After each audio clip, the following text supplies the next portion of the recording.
Welcome to टेक्शन में। आज के सेशन में हम फॉर्मूला ऑडिटिंग के बारे में देखेंगे। यहाँ पे मैंने कुछ डेटा क्रिएट किया हुआ है, उस पे हम पहले डेटा पॉपुलेट करवाएंगे और फिर हम देखेंगे कि कैसे हम ट्रेस प्रेसिडेंट को यूज़ करते हैं, ट्रेस डिपेंडेंट्स को यूज़ करते हैं और कैसे हम एरोज को वापस से सेटल डाउन करते हैं। ठीक है, तो मैं आपको डेटा बताता हूँ। डेटा में हमने यहाँ पे कुछ प्रोडक्ट्स लिखे हुए हैं, उन प्रोडक्ट्स के सामने हमने कुछ क्वांटिटीज लिखी हुई है और उनका प्राइस लिखा हुआ है। ठीक है, अब हम क्या करेंगे, हम टोटल अमाउंट निकालेंगे। टोटल अमाउंट निकलेगा क्वांटिटी इनटू प्राइस और फिर हम एक स्पेसिफिक अमाउंट है हमारे पास डिस्काउंट अमाउंट, जिसको सब्ट्रैक्ट करके फाइनल डिस्काउंट फाइनल अमाउंट निकालेंगे आफ्टर डिस्काउंट वाला। ठीक है, तो ये सब हम कैलकुलेशन करेंगे इस पे कुछ। फिर जो हमारा टॉपिक है वो कैलकुलेशन के बेसिस पे ही है, तो पहले कैलकुलेशन कंप्लीट करते हैं। ठीक है, तो टोटल अमाउंट निकालने के लिए मैंने फॉर्मूला डिजाइन किया इक्वल। इक्वल के बाद में हम सेल सेलेक्ट करेंगे, तो मैंने क्वांटिटी सेल सेलेक्ट किया, इनटू एस्ट्रिक लिखा, ये वाली सेल सेलेक्ट की, एंटर किया, तो ये हमारा आउटपुट आ गया इस सेल का इससे इनटू होने के बाद में। इसको हम ड्रैग डाउन करके फिल कर देंगे, तो ये हमारा सबके लिए आउटपुट आ गया। अब हम क्या करेंगे, इस इस अमाउंट में से ये अमाउंट माइनस करेंगे। तो इसको कैसे डिजाइन करेंगे, इक्वल, ये सेल सेलेक्ट किया, माइनस, और इस सेल को सिलेक्ट किया। अब हमारे को क्या है, ये सेल फिक्स करनी है, क्योंकि हम ये बाकी सब में भी इस सेल को फिक्स करेंगे। तो हम एक बार F4 प्रेस करेंगे, तो ये सेल C12 हमारा फिक्स रहेगा हमेशा के लिए। ठीक है, इसको एंटर करेंगे और इसको ड्रैग एंड फिल कर देंगे। ठीक है, अब मैं आपको फॉर्मूला दिखाता हूँ, तो कंट्रोल टिल्ड आप प्रेस करोगे या फिर आप डायरेक्टली यहाँ से शो फॉर्मूला पे भी जा सकते हो। मैंने कंट्रोल टिल्ड प्रेस किया, तो ये हमारे को शीट में फॉर्मूला दिखा रहा है कि ये फॉर्मूला हमारा आउटपुट के लिए यूज हुआ है, C5 into D5, C6 into D6। तो आप ऑब्जर्व कर सकते हो कि ये क्वांटिटी इंटू प्राइस वाला इस तरह से बना, C5 D5 C6 D6 ऐसे।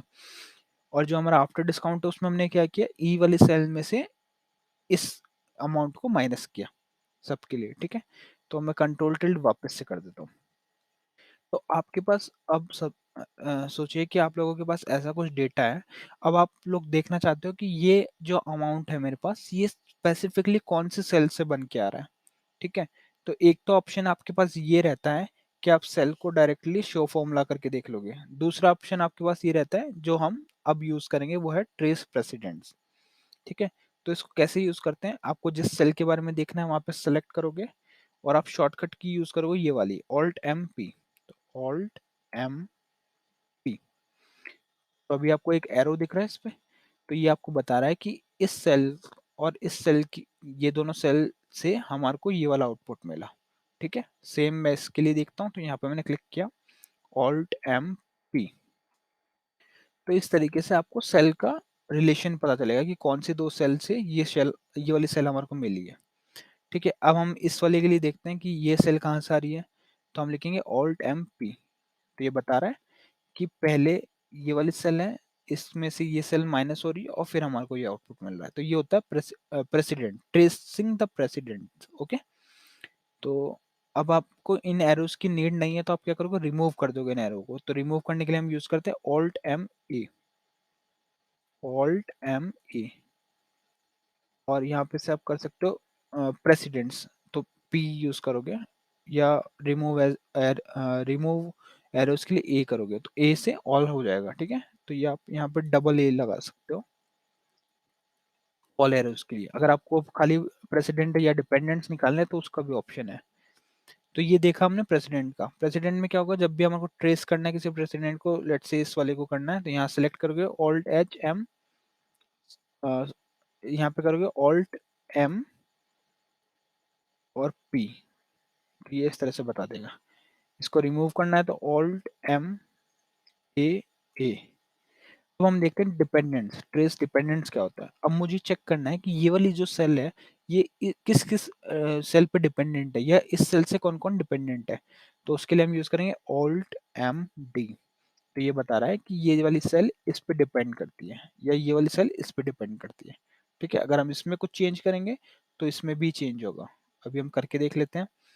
तो यहाँ पे मैंने इसको मैं हटाता हूँ पहले एरो को, तो ऑल्ट एम ए ए। अब मैं इसको चेंज कर देता हूँ, 0 कर देता हूँ, तो ये देखो ये चेंज हो गया। तो ये इसने बताया हमारे को कि ये वाली सेल हमारी इस पे डिपेंडेंट है। ठीक है, तो अगर मैं इस वाली सेल को देखूं तो ऑल्ट एम डी, इसमें हम करेंगे ऑल्ट एम डी। यहाँ पे तो ये क्या कह रहा है, the trace dependents command found no formula that refer to the active cell.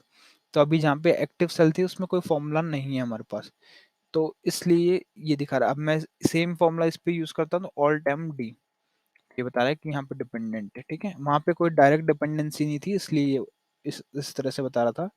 और अगर इस सेल को हम देखें ऑल्ट एम डी करके तो ये सभी से डिपेंडेंट है। यहाँ पे अगर कुछ चेंज होगा तो ये सभी सेल डिपेंड करेगी उस पर और वो चेंज हो जाएगी। तो इस सेशन के लिए यही था।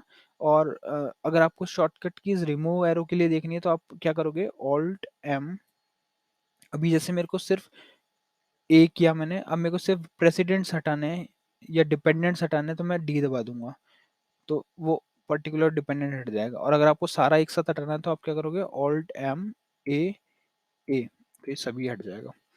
तो इस सेशन में हमने देखा है कि हम ऑडिटिंग के लिए यूज में लेते हैं कि कौन सा डेटा किस से बिलोंग करता है, तो उसके लिए हम ये यूज करते हैं। और मेनली इसमें प्रेसिडेंट हमने पढ़ा, हमने डिपेंडेंट पढ़ा, और हमने देखा कि कैसे हम एरोज को रिमूव कर सकते हैं। तो आज के सेशन के लिए इतना ही था। नेक्स्ट सेशन में हम कुछ और टॉपिक देखेंगे। So thank you for watching टेक्शन विद।